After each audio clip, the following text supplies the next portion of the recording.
Ladies and gentlemen, welcome back to the channel. Today's video is going to be a match preview for one of the league games, which is a change because I don't usually do that. It's just something that I do every so often. When a big game is coming up, I'll play one of the top half opposition, or just an interesting game. There's a lot to talk about. And this game, there's quite a bit to talk about, and obviously it's against one of the bigger sides in the league, a team currently sitting third in the table, the team who have finished second in the table the past few seasons under Derek McInnes, and that is Aberdeen. They are travelling up to Celtic Park. Interesting fact, you may remember, you probably will recall, the only team to beat Celtic at Celtic Park in the tenure of Brendan Rodgers while he was here, and since, you know, Ronnie Dyler was manager, so basically in that time, Aberdeen are the only team that have managed to beat Celtic at Celtic Park in domestic competition on the final game of last season on Trophy Day last year, where they beat us. So was it 2-0? 2-0 they beat us or something? And that allowed them to finish second. You know, we will get the odd comment, as CJ said to me the other night in the live show, we lay down to them to allow them to finish second above Rangers, and if we did, then haha. Anyway, Celtic versus Aberdeen this Saturday, 3 o'clock kick-off. It's the homecoming for Neil Lennon, and the tough run of games continue. Aberdeen, obviously, right now, I mean, despite, you know, coming off the back of a terrible result in the league, an absolutely horrendous result, their last league game, they lost 2-0 at home to Hamilton Academical, which is unbelievable considering how pish Hamilton have been this season, considering they've just got rid of their manager. Big changes at the club. Aberdeen, who were building up a lot of form, building their season back up, getting towards that second place, to go on and lose to Hamilton at Pittodrie. Big loss. Massive result for Hamilton, don't get me wrong, and hats off to them because they played a competitive game of football. They were good. It wasn't a fluky win by any means. They went over to Pittodrie and ultimately outclassed Aberdeen and got a win, scoring a belter of a goal in the doing of that. You know, probably one of the goals of the season contenders. Aberdeen were embarrassed, and it was very surprising considering that, you know, Aberdeen have been building up this form recently and getting back up the table, competing with Rangers for second place once again, and maybe that game is a game that cost them. But this game on Saturday, by no means, even with that loss to Hamilton, will make it an easy game. Now, considering a home record under any manager over the past, you know, 2 years, whether it was Brendan Rodgers in charge or not, or now as it is Neil Lennon, which we'll get on to in a minute, you know, we should be winning at Celtic Park. We shouldn't be losing a domestic game at Celtic Park. We have got 60,000 fans there. This weekend, tomorrow's game, will be an atmosphere like no other, I imagine. I imagine a full turnout, because there is one drawing factor to this game to make it so big, and the reason it deserves a match preview, the one thing that is on everybody's lips, is the homecoming of Neil Lennon. It is the first time that the majority of us Celtic fans will get to see firsthand a non-Brendan Rodgers Celtic team play in front of our eyes. It's the first chance we're getting, and it's a tough run of games that Neil Lennon has walked into, and obviously he's done superb. No criticism so far. He came in straight away, went to Tynecastle, got a massive win. I have to fix my specs, sorry. Got a massive win there with a 90th minute goal. It looked as though we were going to drop points. We got that 90th minute winner, courtesy of Odds on Edward.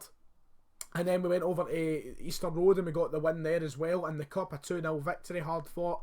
2 massive games straight away from home, 2 places where we have struggled, you know, over the past couple of seasons. It's not been easy to go to Tynecastle and get a result. In fact, we've been embarrassed at Tynecastle. It's not been easy to go to Easter Road either.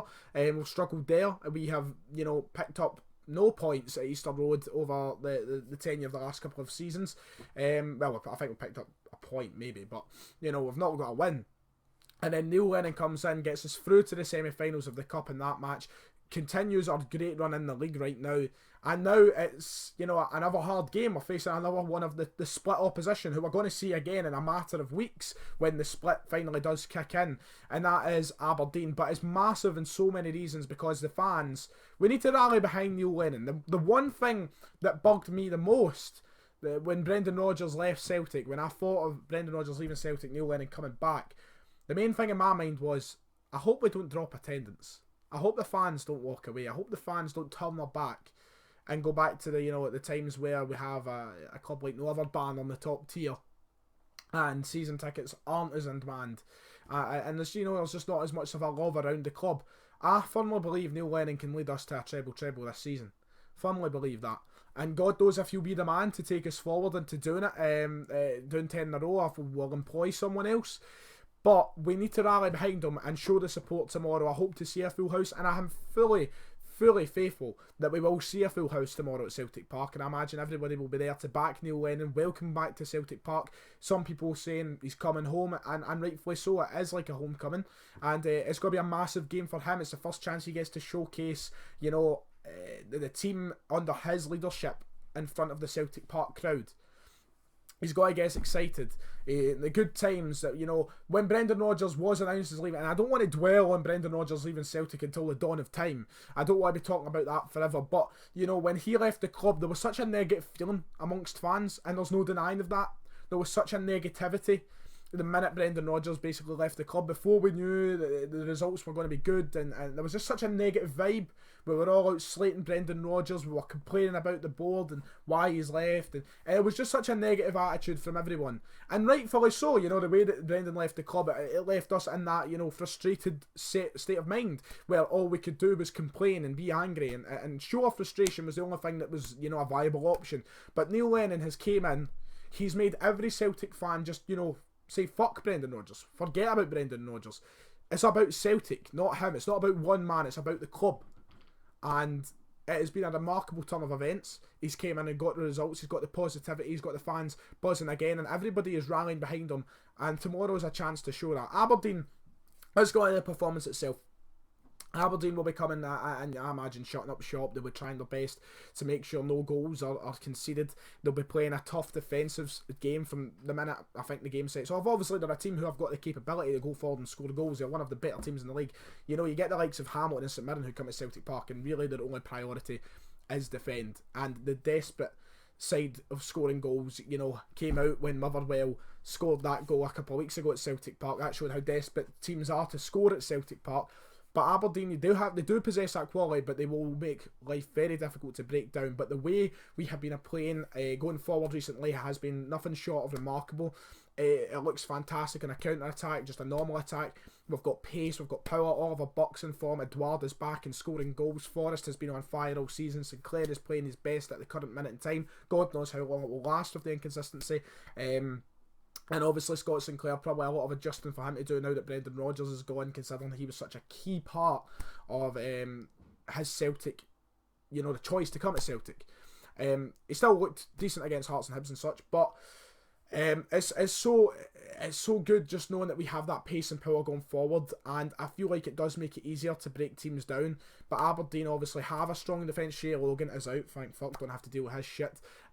Shea Logan's out, but they've still got a solid back line, they've got solid players, and it will make the game difficult to break down and get into. There's no doubt about that, but as long as Celtic can break in and get the first goal, there's no doubt in my mind that we could go and win the game. It's just one of those ones where, it can go either way, because they showed that in the last game of the season last year. Aberdeen are a tough team to play.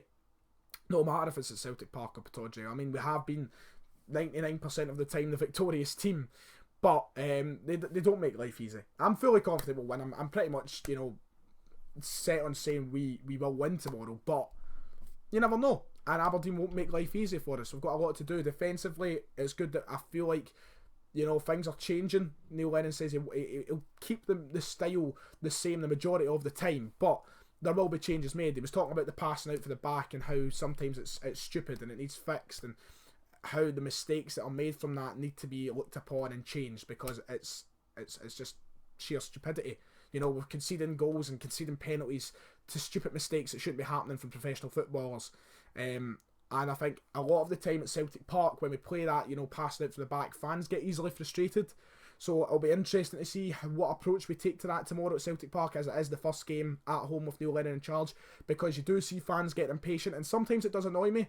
I'm not saying I'm a massive fan or massively against. I'm very on the fence about the whole passing out from the back. It's worked well for the last 2 years. We've won back-to-back trebles, so I'm not going to complain, but at the same time, it can get on my nerves. So I'm very on the fence about it, but fans do get impatient. There's no denying that. You see, the ball goes to Bain, goes out and full back, centre back to Bain, and you hear people shout, "Come on, to fucking," it just gets on people's nerves. So it'll be interesting to see how that is acted upon tomorrow. But, just watch out for the threats. The team are solid, they know how to set up, but the main thing is fans rallying behind Neil Lennon, the homecoming for him. It's going to be massive. It's going to be great to see him back at Celtic Park, and it's good to just have that positive energy around the club after, what was such a negative moment but turned into a positive And Neil Lennon's really now on track to try and prove why he deserves to have the job permanently as Celtic manager, and by getting a third massive result in a row, he's off to a cracking start at doing so. So we'll see how things go. Let me know your opinions. I believe the score, my prediction, need to give my prediction, of course, that's why I'm here. I'm going to go for a 3-1 Celtic win. I see he's conceding a stupid goal. But three goals ambitious, yes, but I'm going to go for it. 3-1. Goal scorers, Oliver Buck fucking hat-trick. No, I'm joking. I'll go for Buck for 1 though, Edouard for 1 and Forrest for the other. Let me know your predictions and thoughts in the comments below. Like and subscribe, and I'll see you all next time.